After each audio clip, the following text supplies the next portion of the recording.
Good morning. आज के इस वीडियो में हम डिस्कस करेंगे अपील के लिए विशेष आज्ञा देने का अधिकार। लास्ट टाइम हमने डिस्कस किया था, एक शब्द आया था सैनिक न्यायालय। तो पहले सैनिक न्यायालय क्या होता है उसके बारे में थोड़ा जान लेते हैं हम। सैनिक न्यायालय का काम क्या होता है? सैनिक न्यायालय जो है वो सुप्रीम कोर्ट से थोड़ा हटके हैं, सुप्रीम कोर्ट के अधिकार क्षेत्र से बाहर हैं। जितने भी सोल्जर हैं, आर्मी से रिलेटेड लोग हैं, अगर उनके द्वारा कोई क्राइम किया जाता है, उनके द्वारा कोई ऐसा कदम उठाया जाता है जो कानून के खिलाफ है, तो उसकी सुनवाई जो है वह सैनिक न्यायालय में होती है। साथ ही जो युद्ध बंदी है, यानी कि जिनको युद्ध में बंदी बनाए गए हैं, अगर वो कैदी जो है वो किसी तरह का क्राइम करते हैं तो उसकी सुनवाई भी सैनिक न्यायालय में होगी। तो ये है सैनिक न्यायालय जो सुप्रीम कोर्ट के अधिकार क्षेत्र से बाहर आता है। मतलब सैनिक न्यायालय के द्वारा जो निर्णय दिए जाते हैं वो सर्वोच्च न्यायालय में उसकी अपील करने की अनुमति नहीं है। अपील के लिए विशेष आज्ञा देने का अधिकार संविधान के अनुच्छेद 136 के अनुसार सर्वोच्च न्यायालय को स्वयं भी अधिकार प्राप्त है कि वह सैनिक न्यायालय के को छोड़कर भारत राज्य के क्षेत्र के किसी भी न्यायालय या न्यायाधिकरण के निर्णय के विरुद्ध अपनी अपील की अनुमति दे सकता है। उसकी इस शक्ति पर कोई संवैधानिक प्रतिबंध नहीं है। मतलब भारतीय संविधान का अनुच्छेद 136 जो है वह सुप्रीम कोर्ट यानी कि सर्वोच्च न्यायालय को यह अधिकार देता है कि वह भारत के किसी भी राज्य में स्थित हाई कोर्ट या सेशन कोर्ट के निर्णय के विरुद्ध अपने यहाँ अपील करने की अनुमति दे सकता है।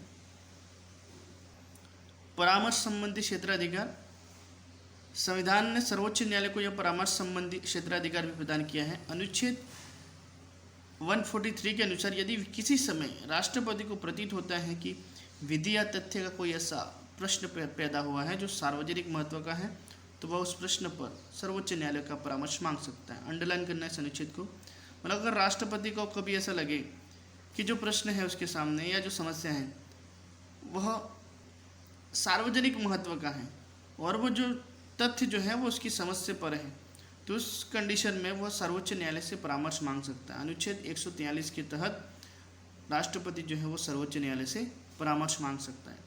न्यायालय के परामर्श को स्वीकार या अस्वीकार करना राष्ट्रपति के विवेक पर निर्भर होगा।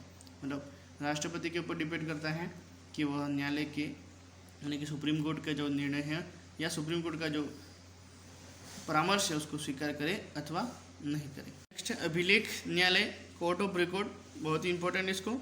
अनुच्छेद 129 सर्वोच्च न्यायालय को अभिलेख न्यायालय का स्थान प्रदान करता है। अब अभिलेख न्यायालय क्या हो देखते हैं। अभिलेख न्यायालय के दो आशय हैं। प्रथम, इस न्यायालय के निर्णय सब जगह साक्ष्य के रूप में स्वीकार किए जाएंगे और इन्हें किसी भी न्यायालय में प्रस्तुत किए जाने पर उनकी प्रामाणिकता के विषय में प्रश्न नहीं उठाया जाएगा।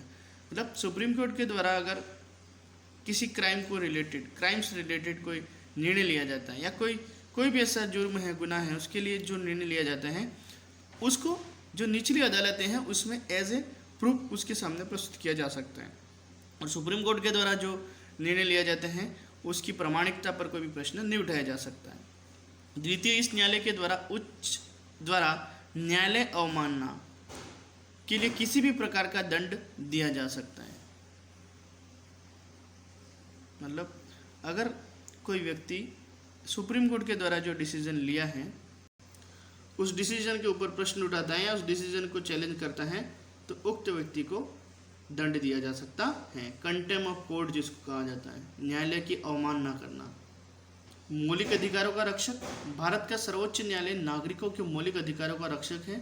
न्यायालय मौलिक अधिकारों को लागू करने के लिए बंदी, प्रत्यक्षीकरण, परमादेश, प्रतिषेध, अधिकार परीक्षा और उत्प्रेषण के लेख जारी कर सकता है। ठीक लगाना है। पहले भी हमने डिस्कस किया था कि जो मौलिक अधिकार हैं उसकी रक्षा कौन करता है, तो उसके लिए सुप्रीम कोर्ट और हाई कोर्ट दोनों को ये पावर दी गई है।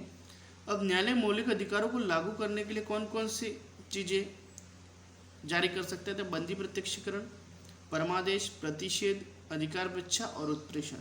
संविधान का संरक्षण, न्यायिक पुनरावलोकन की शक्ति, संविधान के द्वारा सर्वोच्च न्यायालय को संविधान के संरक्षण का कार्य भी प्रदान किया गया है, जिसका अर्थ यह है कि सर्वोच्च न्यायालय को कानूनों की वैधानिकता की जांच करने के लिए शक्ति प्राप्त है। मतलब जो संविधान लिखा गया और संविधान से संबंधित कोई क्वेश्चन आता है, संविधान के संरक्षण से रिलेटेड कोई क्वेश्चन आता है, तो उसकी जांच कौन करेगा? Supreme court. अनुच्छेद 131 और 132 सर्वोच्च न्यायालय को संघीय तथा राज्य सरकारों के द्वारा निर्मित विधियों के पुनरावलोकन का अधिकार देता है। यदि संघीय संसद या राज्य विधानमंडल संविधान का अतिक्रमण करते हैं या मौलिक अधिकारों के विरुद्ध विधि का निर्माण करते हैं तो संघीय संसद या राज्य विधानमंडल द्वारा निर्मित ऐसी विधि को सर्वोच्च न्यायालय अवैधानिक घोषित कर सकता है। मतलब अगर केंद्र सरकार या राज्य सरकार जो है वो कोई ऐसे कानून बना देती हैं जो संविधान के खिलाफ हैं या संविधान से हट कर संविधान के अतिक्रमण करती है, तो सुप्रीम कोर्ट के पास में वो पावर है कि वो ऐसे कानूनों को सुप्रीम कोर्ट जो है वो निरस्त कर सकती है, अवैधानिक घोषित कर सकती है। सर्वोच्च न्यायालय की इस शक्ति को न्यायिक पुनरावलोकन की शक्ति कहा जाता है। इस तरह से हमारा ये जो चैप्टर था केंद्र सरकार वो समाप्त होता है। इसके क्वेश्चन जो है वो मैं नोट्स में अपलोड कर देता हूँ। आपको इसके सारे क्वेश्चन जो है उसके आंसर लिखने हैं और फिर जब होमवर्क कंप्लीट हो जाए तो उसको असाइन जो होमवर्क जो है उसमें अपलोड भी करना है।